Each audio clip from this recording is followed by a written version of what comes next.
Hi, David Odell here with Odell Complete Concrete. I'm out here in Fort Mojave, Arizona on the property development series. A lot of you may have seen portions of this series develop. And what's happened is really interesting events that has, transpired since I've been out here. I've been out here about a month. And I started with resurrecting an old water well because I wanted to plant a lot of stuff out here. I got that working, got a lot of plants and trees put in, built a well house, and then I left back to California. I was there for not more than 4 hours. I started getting calls from the neighbors out here and showing me pictures of a tornado that went through here. And I rushed, I repacked all the stuff back into my truck, jumped back, loaded up my tractor trailer because I knew this was gonna be quite a bit of work I was gonna have to do to try to fix everything based on the pictures that everybody was sending me. So I came back, I got one night's sleep, a few hours, and then I shot back out here. It's about a 5 hour drive. Entire build of everything that we had accomplished, not more than 6 hours after I left, it's all gone. So stay tuned and watch this whole thing because it's really intense.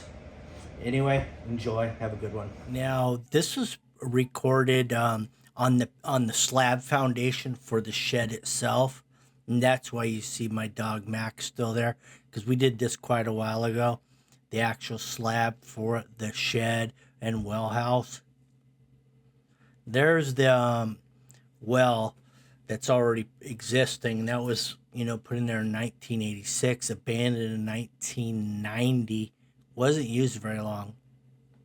This whole property was abandoned, and I just got it, at a good deal. So I was gonna resurrect it. That was my idea. That's what I'm doing. So I'm doing 2x6s, if you notice here, because I'm going directly. I put a little base in there, very little. I put maybe 2 inches, but my main objective is 6 inches of concrete, and that's the big rock.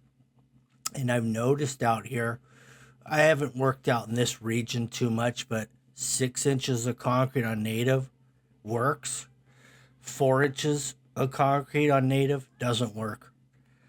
So, if I'm going to build anything in the future, again, a slab or whatever, it's going to always be 6 on native or anything. I mean, even if I put base, because I found even if I put base on, I went 4, it's not as good. So we're just going to go 6 big rock all the time. That's what I've learned so far out here. See, there's your base going in. And that was an easy form job because I framed it, on the side, squared it up, put some cross braces on it, diagonal measured it, did a 3, 4, 5 on the corners. Went through the whole enchilada. And it was a perfect square. These are all the pipes stubbed up for future. And this, mind you, was a year ago. But we're going to get into the real time real soon. You see all that plastic hanging on the fence? It was about 40-mile-an-hour winds that day of the pour. So that plastic blocked the wind that day. Now we're here and now. This is recent. Very recent. All right, here's what we got. What we're going to be doing here is dropping a well pump down in here. And this particular well right here, it's got 6-inch steel casing. Inside of that, it has a 4-inch fiberglass sleeve with gravel in between the steel and the fiberglass. It's 97 feet deep. The perforations at the bottom are between 97 and 94 feet. So we have 3 to 5 feet of perforations at the bottom of this to allow the water to go in. And water table hits at 67 feet right here, and we're down at 97. But we'll hang the pump at 85 off the bottom so we're not sucking mud. This is going to be an enclosure which we're standing on, but for now we're going to get this whole thing up and running. We're going to have pressure tanks going to sit right here. I have a 50-gallon. I'll show that in a minute. Right here what we have is your electrical, which goes 160 feet, 1-inch pipe all the way back to that power pole.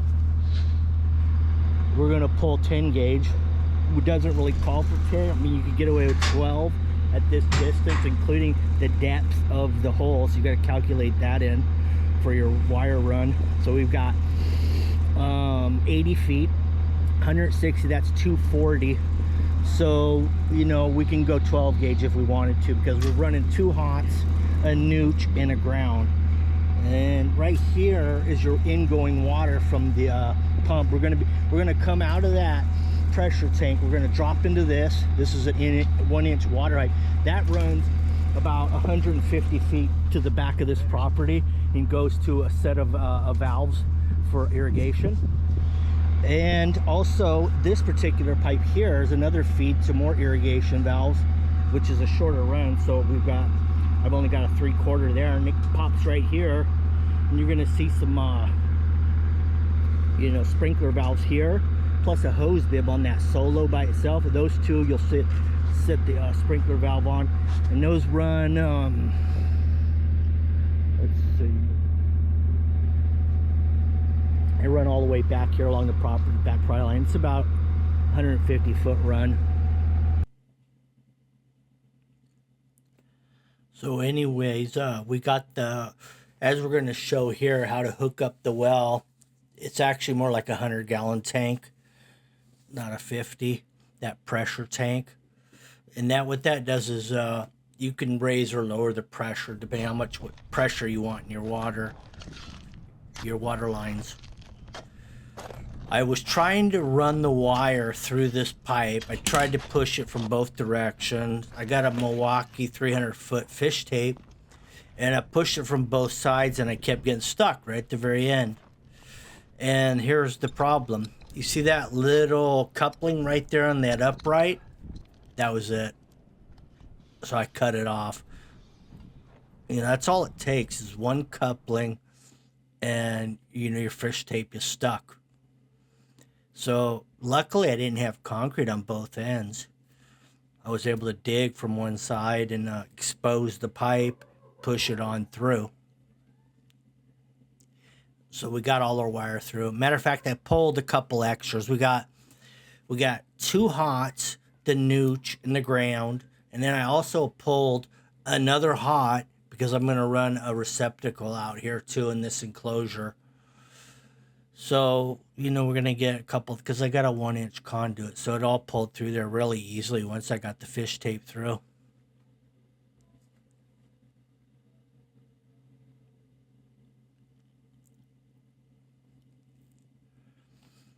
Now, if you're looking at that wellhead right there and you see that little loop steel pipe, that's an air vent. What that allows the well to do is to actually breathe. So as you pull water out, it can suck air in and maintain itself.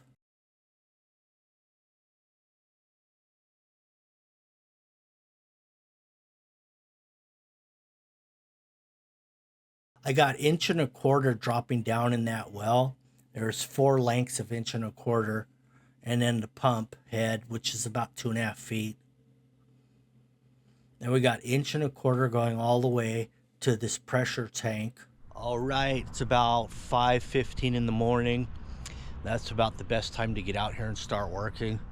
Gets up to about 1:15 during the peak of the day. So we got about 4 hours in the morning. That's 90, 100 range. Here's what we're doing. We're gonna enclose this pressure tank. This is your pressure tank that kind of maintains a certain pressure to all your plumbing. This is your sediment filter. And you can see it's already getting a little dirty. Look what on the bottom here. It's captured some sand and grit a little bit. And I've put bags around everything. This is your control box, which I bagged because I don't want the dust getting in there, because there's a lot of dust that blows around out here. Also, I've got a receptacle GFI outlet right here. And right here is your pressure switch. Everything I've wrapped in plastic. Also the timer for the sprinklers, and they do work well. Right now I've got 3 valves in a run of about 1,000 feet. So we've got each valve doing about 300 feet, I would say, something like that. And it seems to be working fine. I've got bubblers on all the heads, and those trees are going to be going in soon, and hedges all the way around the entire area. Here's a couple of the valves right here. I bagged those as well temporarily until I get this building. Once I get the building built, it'll knock a lot of this dust and sun down from doing any kind of damage to that PVC. The shed we're gonna build, my slab is 10 by 12. However, I'm not gonna build a 10 by 12, although that's ideal to build to the outside of your concrete, but it doesn't really rain here. I'm not concerned about water going into the slab at all. Here's what we're gonna do. We're doing the arrow 10 by 8. Front door is gonna be right here. I've already did the bottom frame, and you can see I raised it up with pressure treated wood off the bottom. Although according to these directions, they don't recommend pressure treated touching the metal. But I think that's more of a water concern or a chemical reaction maybe with the steel. But you know, this is really super dry climate, so it's not gonna really affect this, I don't believe. So I'm gonna do it this way, regardless what the directions are telling me. And over here, what I did, I just notched. The reason I did want to raise it up, here's a couple key reasons why. That way I didn't have to cut a hole through the metal building or through any of the metal structure of it. I just notched that bottom wood.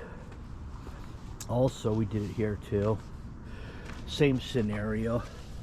We just notched the wood and run the metal right on across it. Same thing here.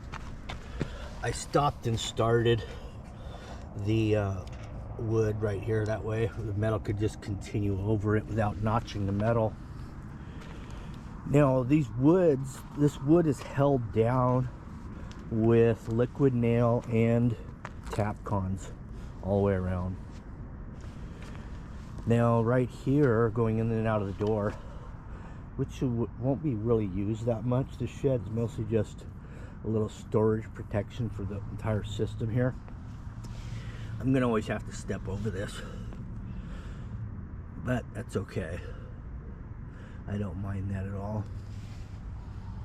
Anyway, I'm gonna go to time-lapse mode now and just start building before it gets too hot, before I gotta shut down and I can't touch the metal anymore.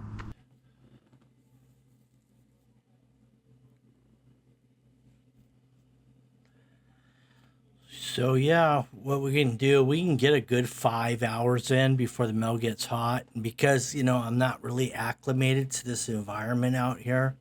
I mean, this is really equivalent to Death Valley temperatures, really, right where we're working at right now. So, and we're gonna have the same storm rolling through here that Death Valley got, which is, you know, historical. It's never happened, recorded anyway, and it's gonna happen to me. And I didn't even know it.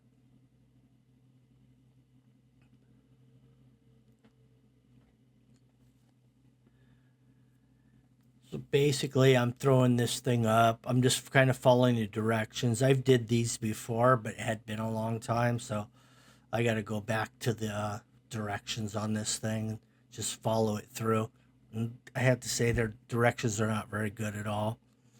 I mean, if I were to rewrite that direction booklet, it'd be a lot better. I can guarantee that.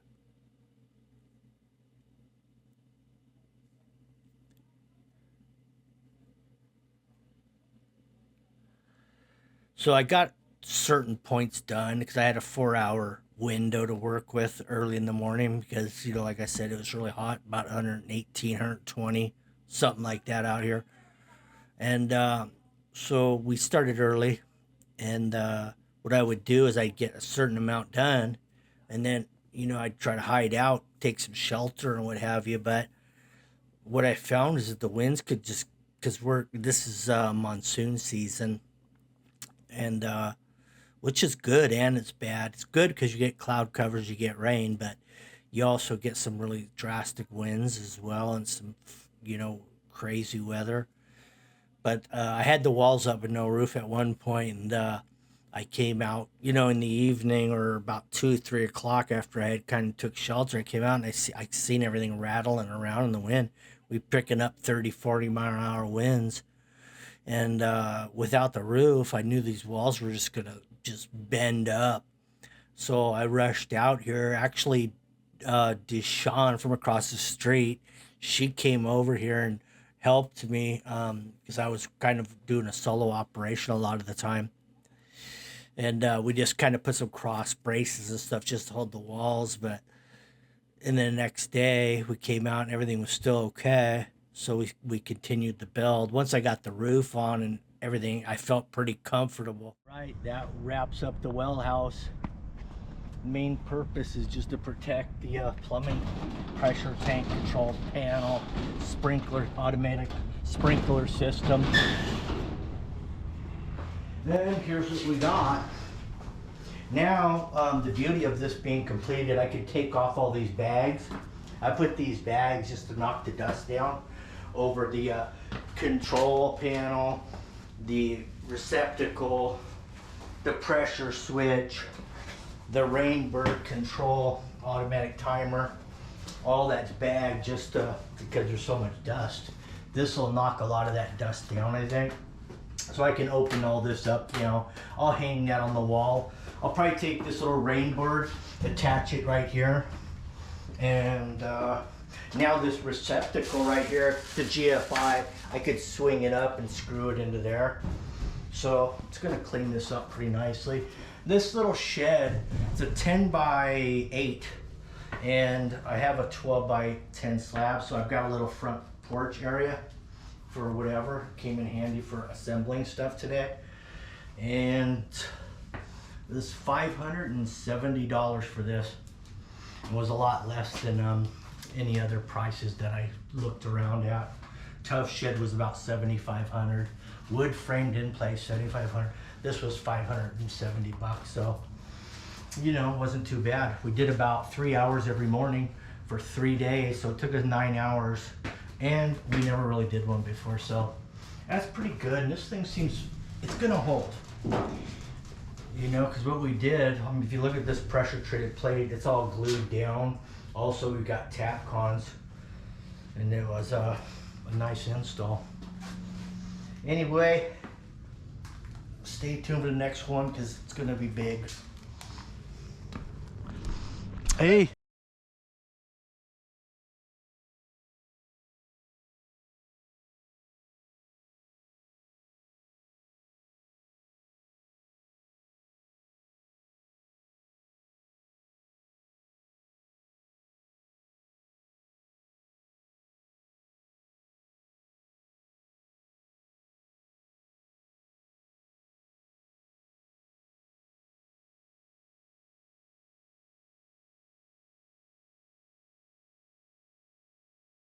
You're just gonna do the oleanders today, huh? Yeah, we'll do all the oleanders, then we'll figure out the trees. Yeah.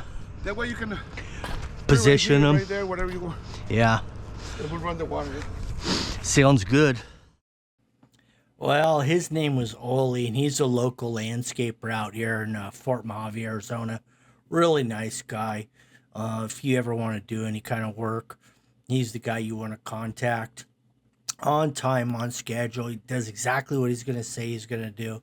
You know, and there's no price increases. It's just what it is. You know what I mean? He just gets it done. That's what I liked about him. And he was right about the rain, the monsoons and stuff. They did come. Hey, how's it going? How we doing? Good. Are you Pete? Yeah. Oh, hi, I'm David. Nice meeting you, man. Yeah, you too. Not bad digging so far, huh? No, it's been Up there it was. up there a couple, but not. I mean, it's just so silty that it doesn't want to. Yeah, here. Oh, it doesn't stay out of the hole. Yeah. So he'll just have to. It's all dug down. He'll just have to Clean it up. Yeah. But I think he's just gonna throw a mulch and mix it. That'll be good to throw mulch and stuff in. So. Yeah, he'll have a big hole there left for mulch. That'll be nice. Yeah. So just everywhere you got an X, right? Yeah. Okay. Yeah. Over there on that side, yeah, you're staying away from that one pipe because on that side there's a wire with it, the sprinkler control wire. Okay. Runs down that trench. So I don't think you're gonna hit anything. Yeah, I've been trying. I'm staying about a foot away, and then he can just hand dig it. Yeah. I don't want to pull up your line. Yeah. Anyway, Pete was a nice guy. Found out a little bit about him. He's a retired fireman out of Bullhead. And this is what he does just for fun, basically. He's got himself a little excavator here. He goes around doing little odds and ends for the landscape or whoever else might want him to do some trenching. His machine broke right at this point. His swing arm stopped swinging left and right, so he had to rotate the entire, where he's sitting on. It wouldn't go right anymore. It would only go left, so kind of got stuck.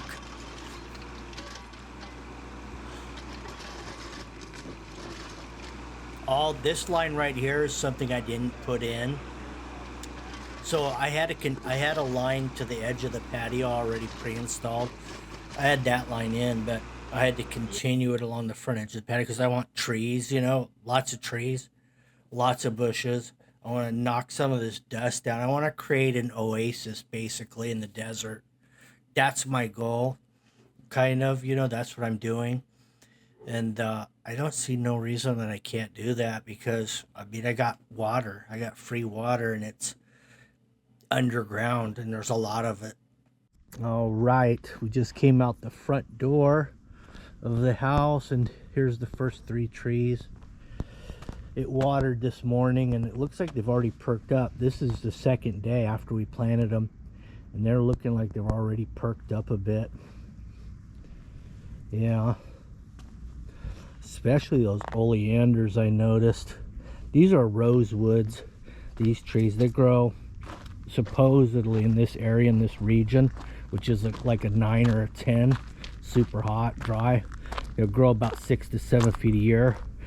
I'd be surprised if they did those kind of numbers, to be honest. I'm thinking 3 to 4 personally, but according to the local guy that I had put all this in, he told me 6 to 7, so that'd be great. But look how perky these babies look today. After we planted them yesterday, they definitely are not having transplant issues. They're liking where they're getting this.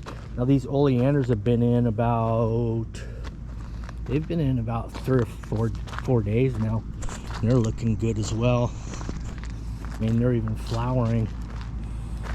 So they're definitely not having any transplant issues. These oleanders are gonna get about probably 10 feet high. And I'm thinking they may close up. I got them about 10 feet apart. And as you can see here, look at this one's got flowers on it still. You got pink and white ones. So if they go up about 10 feet, that means they're gonna go probably 5 and 5. So it'll probably close up with this spacing. Then it'll have a nice wind barrier, privacy, the whole works. Here's some more of the rosewoods right here. I got 16 of these babies in here. This one here don't look quite as perky as those front ones. Let me take a look. Yeah, they look pretty good. These leaves look pretty darn good. See, they're not droopy, not really yellow or brown. They're kind of perking up. That's what I look for. Here's one of my control valves. I got water going 260 feet to this point. Starts at 1.25 inches for about 150 feet. Then I drop it to a 3/4. I got really good pressure down here on this end. So the sprinkler systems are doing well. See, they cut off a lot of the dead stuff before they put them in the ground here, and they're doing well. Here's another one, some pinks. These are flowering nice. They're all standing up nice and straight, tall.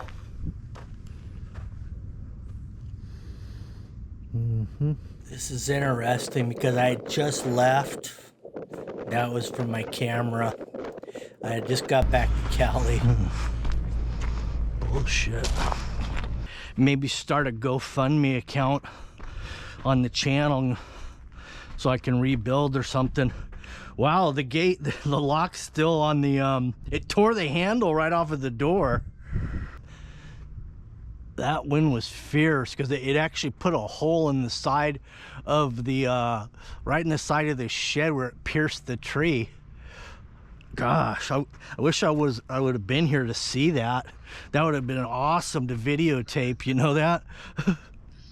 Man, I should have stayed one more night and I could have tried to catch something on video, this whole action, but it would have been dangerous outside, I think. Might have been kind of dangerous to even be outdoors. Yeah, I don't even know if I want to fire this well back up. But I kind of got to get it going real quick for my irrigation for my plants. Yeah. Otherwise, everything's dead. Let's go check out the tornado damage.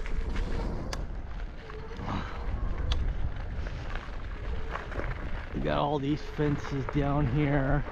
Got the tree. We got the RV knocked over there.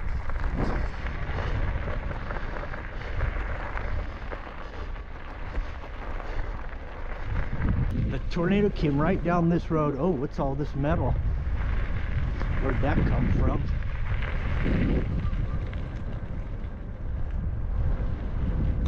That probably came from that yard there. Oh, wow.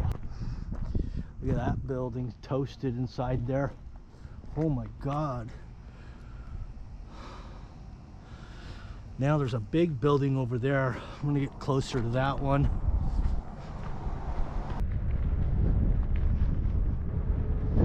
Luckily I hadn't built my garage yet, or it looked just like those. Look at that RV over there. Well, it's a fifth wheel actually. That's a fifth wheel. That baby just flipped right on over. Look at this. Wowee. Yeah, I was gone. I was in Cali about 4 hours before I got the call. And then turned around and came right back, basically. They had a power outage here. The whole work. So I ended up bringing my generators just in case. Sir? No, I'm just driving around. Okay, because this property is currently condemned due to safety reasons because of the storm. So I can't go on that side of the fence? No. Okay. No, nobody's allowed in there at all until they get it signed off on by the county. Okay. Yeah, I wasn't gonna go over there. I'm just checking out the damage in the area. Look at that. Look at that damage over there.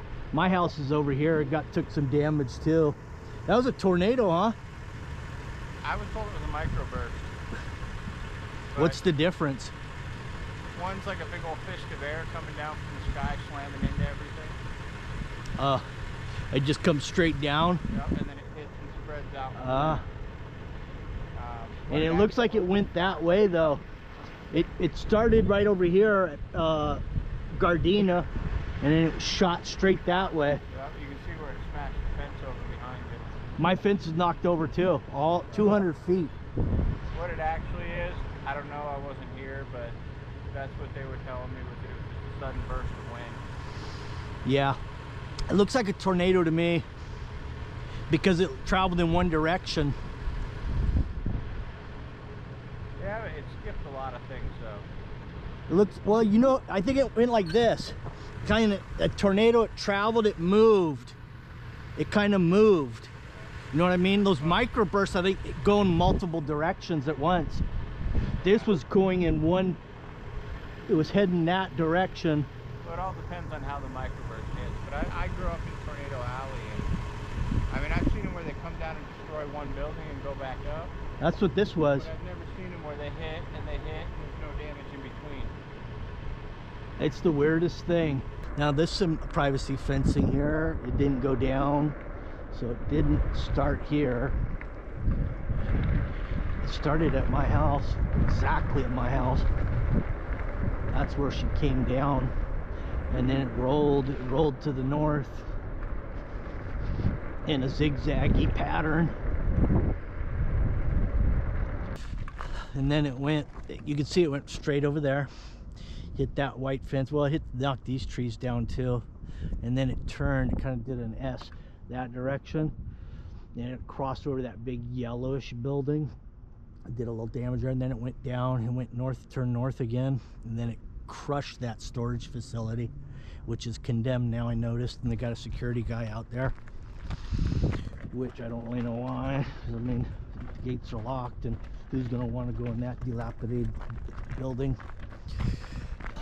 That was a nice little roundabout the neighborhood.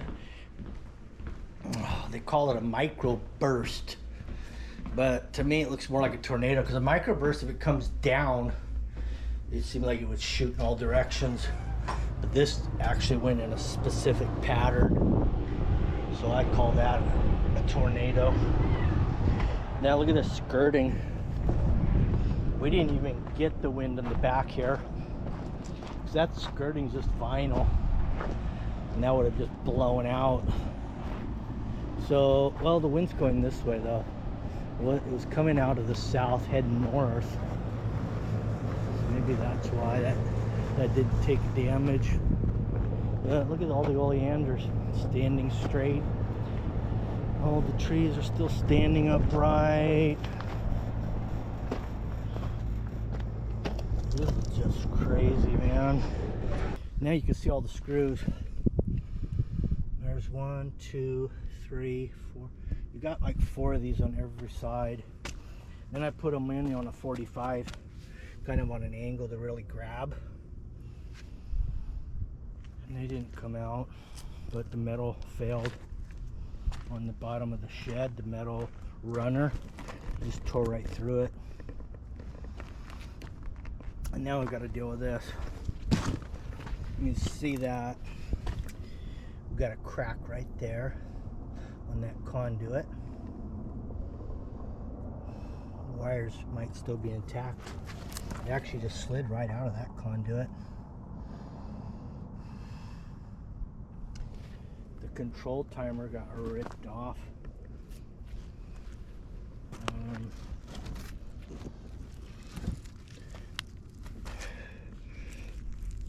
What I gotta focus on now is, well, I'm gonna just kind of glue this conduit back up, and then I'm gonna open up this control box.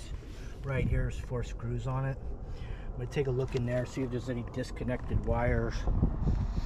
If there's any wires that are disconnected in that control box, I'll have to rework that wiring.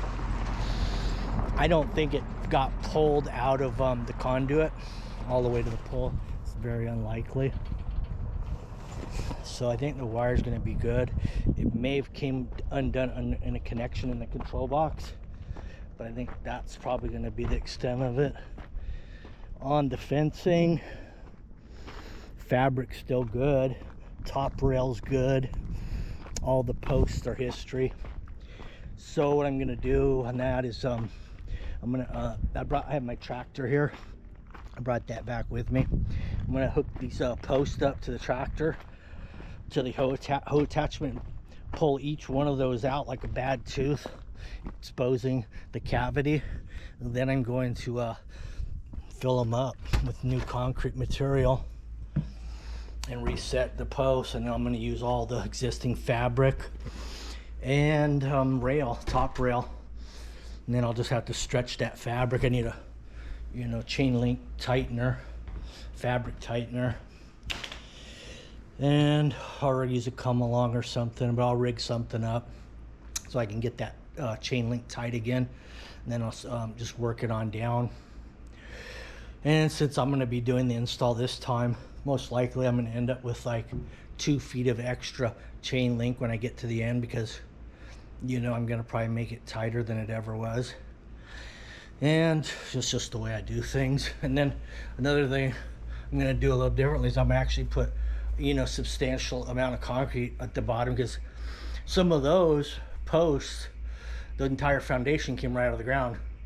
That really shouldn't happen unless there's not enough concrete around it, or the posts aren't centered, or there's definitely a building design error there.